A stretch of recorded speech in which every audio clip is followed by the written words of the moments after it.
মাঝরাত ঢাকার রাজপথগুলো অদ্ভুত এক নিস্তব্ধতায় ডুবে আছে। ল্যাম্পপোস্টের হলুদ আলোয় মাঝে মাঝে দু একটি পুলিশের টহল গাড়ি সাইরেন বাজিয়ে ছুটে যায়, কিন্তু সেই শব্দ যেন কোনো গভীর ষড়যন্ত্রের ফিসফিসানিতে ঢাকতে পারে না। এই শহরের কোনো এক অভিজাত এলাকায় শীতাতপ নিয়ন্ত্রিত কাচের দেয়ালের ওপাশে বসে কিছু মানুষ ছক করছে। তারা কেউ ক্যামেরার সামনে আসে না, কেউ তাদের চেনে না, কিন্তু তাদের হাতের ইশারায় একটি রাষ্ট্রের ভাগ্য নির্ধারিত হয়। তারা হলো সেই ডিপ স্টেট, অদৃশ্য রাষ্ট্রযন্ত্র। আর এই যন্ত্রের রিমোট কন্ট্রোল যাদের হাতে, তারা সীমানার ওপারে বসে মুচকি হাসে। রাজনীতি কোনো সরল রেখায় চলে না। এটি এমন এক দাবা খেলা যেখানে বীরেরা কখনো জানতে পারে না যে তারা কেবলই বলি হওয়ার জন্য জন্ম নিয়েছে। বাংলাদেশের রাজনীতির ক্ষেত্রে এই দাবার বোর্ডটি নিয়ন্ত্রিত হয়ে আসছে বহু দশক ধরে, বিশেষ করে সেই 1971 সালের পর থেকে। তবে এর চূড়ান্ত রূপরেখা বাস্তবায়িত হতে শুরু করে এরশাদ আমল থেকে। একটি মাস্টার প্ল্যান যাতে দেশটিতে এমন এক ধরনের লিমিটেড ডেমোক্রেসি বা নিয়ন্ত্রিত গণতন্ত্র বজায় থাকে, যার ভেতর দিয়ে খুব সন্তর্পণে বিদেশি প্রভাব, বিশেষ করে ভারতের প্রভাব বিস্তার করা যায়। বলা হয়ে থাকে, তুমি যদি তোমার প্রতিবেশীকে খুশি রাখতে না পারো তবে তোমার ধ্বংস অনিবার্য। এই একটি মন্ত্র বাংলাদেশের রাজনীতিতে গেঁথে দেওয়া হয়েছে অত্যন্ত সুনিপুণভাবে। তুমি ভারত বিরোধী, তাহলে তোমার রাজনৈতিক ক্যারিয়ারের সমাপ্তি এখানে। আর এই প্রভাব বিস্তারের মাধ্যমগুলো শুধু রাজনৈতিক চাপেই সীমাবদ্ধ থাকেনি। দিনের পর দিন, বছরের পর বছর ধরে টাকা, নারী, গাড়ি বাড়ি কিংবা হানি ট্র্যাপের মতো ব্ল্যাকমেইলিং টুলস ব্যবহার করে দেশের শীর্ষস্থানীয় রাজনীতিকদের কিনে নেওয়া হয়েছে। তারা এমন একটি সংসদ চায়, এমন একটি সরকার চায় যারা হবে পুরোপুরি নির্ভরশীল, এমন এক পুতুল সরকার যাদের সুতো বাঁধা থাকবে দিল্লির সাউথ ব্লকে। আর এই সিস্টেমের বিরুদ্ধে যেই দাঁড়াতে চেয়েছে তাকেই সরিয়ে দেওয়া হয়েছে। হাদি ছিলেন সেই অল্প কয়েকজন মানুষের একজন যিনি এই অদৃশ্য সিস্টেমের চোখে চোখ রাখার দুঃসাহস দেখিয়েছিলেন। তিনি বিশ্বাস করতেন পরিবর্তন সম্ভব। তিনি এমন কিছু সত্য জনসম্মুখে এনেছিলেন যা সিস্টেমের ভিত্তিমূলে কাঁপন ধরিয়ে দিয়েছিল। কিন্তু হাদি জানতেন না যে সংসদে তিনি যাওয়ার স্বপ্ন দেখছিলেন সেখানে তার মতো মানুষের জন্য কোনো প্রবেশদ্বার রাখা হয়নি। বাংলাদেশের সংসদ সাধারণ মানুষের প্রতিনিধিত্ব করার জন্য তৈরি হয়নি, এটি তৈরি হয়েছে এক বিশেষ অভিজাত শ্রেণীর স্বার্থ রক্ষার জন্য।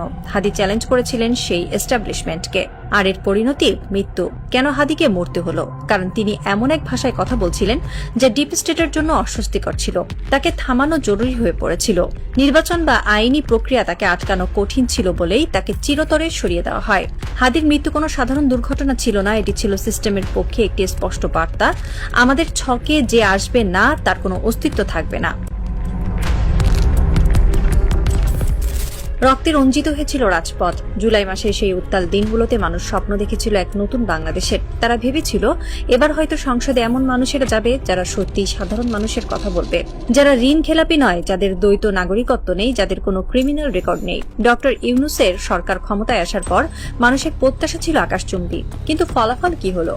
সংসদে যখন নতুন মুখগুলোর দিকে মানুষ তাকালো, তারা শিউরে উঠল। ঘুরে ফিরে সেই একই মুখ। 85 জন এমন এমপি যারা আগেই সংসদে ছিলেন, সেই পুরনো ঋণ খেলাপি, সেই পুরনো দুর্নীতিবাজরাই এবার নতুন পোশাকে হাজির। কেন এমন হলো? এত রক্তের, এত ত্যাগের পর কেন একই ফলাফল? এর উত্তর লুকিয়ে আছে আমাদের সিলেকশন সিস্টেমে। সংসদ সদস্য নির্বাচনের যে পদ্ধতি, তা এমনভাবে ডিজাইন করা হয়েছে যেন কোনো সাধারণ বা সৎ মানুষের ভিতরে ঢুকতেই না পারে। এই সিস্টেম পরিবর্তন করতে দেওয়া হয়নি, কারণ সিস্টেম পরিবর্তন করলে হাদির মতো সৎ এবং আপোষহীন মানুষরা সংসদে ঢুকে পড়ত, আর তা ডিপ স্টেটের জন্য সবচেয়ে বড় বিপদ হতো। হাসনাতের গল্পটা আর একটু ভিন্ন, কিন্তু সমানভাবে করুণ। কিছুদিন আগেও সে ছিল জাতীয় এক আন্দোলনের রূপকার, একজন ন্যাশনাল লিডার। তার প্রতিটি কথায় রাজপথ কেঁপে উঠত। সাধারণ মানুষ তার দিকে তাকিয়ে থাকত নতুন নির্দেশের জন্য। কিন্তু সিস্টেম জানে কিভাবে একজন বিদ্রোহীকে বশ করতে হয়। হাসনাতকে মেরে ফেলার প্রয়োজন হয়নি, তাকে সিস্টেমের ভেতরে টেনে নেওয়া হয়েছে। আজ হাসনাত 300 জন এমপির একজন। সংসদে সে কথা বলার সময় মাত্র 5 মিনিট পায়, আর সেই 5 মিনিটের ভেতরে তাকে 14 বার পয়েন্ট অফ অর্ডারে বাধা দেওয়া হয়। তাকে শেখানো হয় সংসদীয় আদব কায়দা, মাননীয় স্পিকার বলে কিভাবে মাথা নিচু করতে হয়।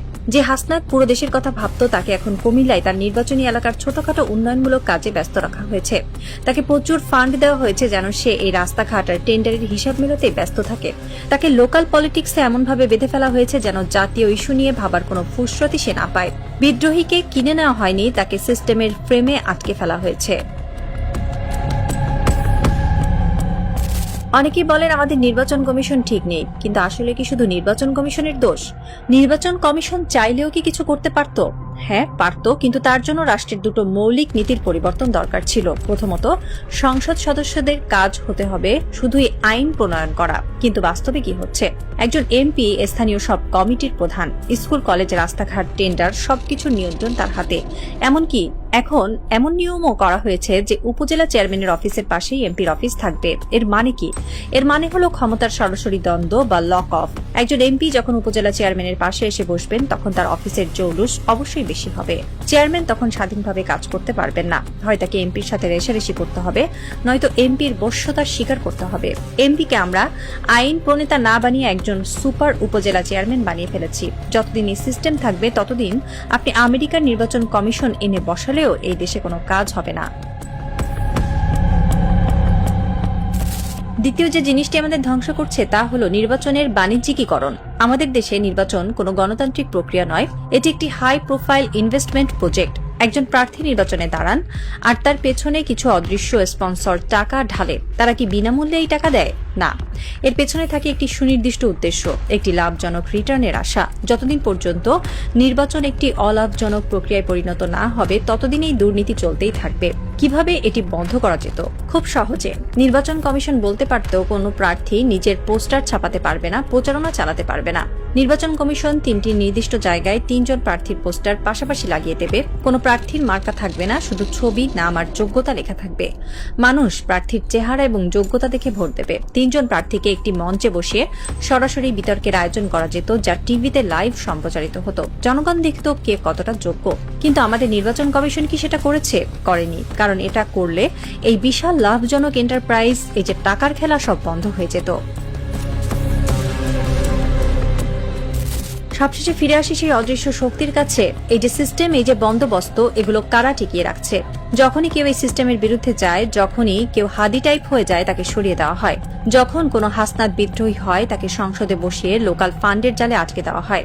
ভারত বা আন্তর্জাতিক ভূ রাজনীতির সাথে আমাদের লোকাল পলিটিক্সের এক অদ্ভুত নিখুঁত ব্লেন্ডিং তৈরি হয়েছে। তারা জানে সরকার যেই আসুক না কেন, সিস্টেম তাদের হাতেই থাকবে। কারণ সরকার বদলায়, কিন্তু অ্যালাইনমেন্ট বদলায় না।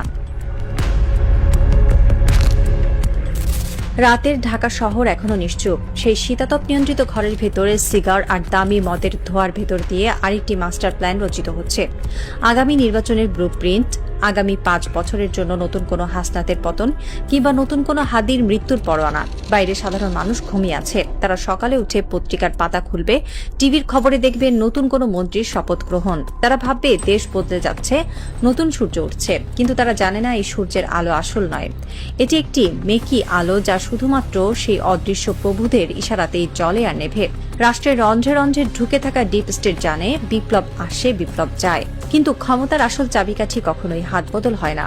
হয়তো কোনো এক বৃষ্টি স্নাত রাতে নতুন কোনো হাদি আবার জন্ম নেবে এই শহরে। হয়তো সে আবারও চ্যালেঞ্জ করবে এই সিস্টেমকে, কিন্তু তার পরিণতি কি হবে?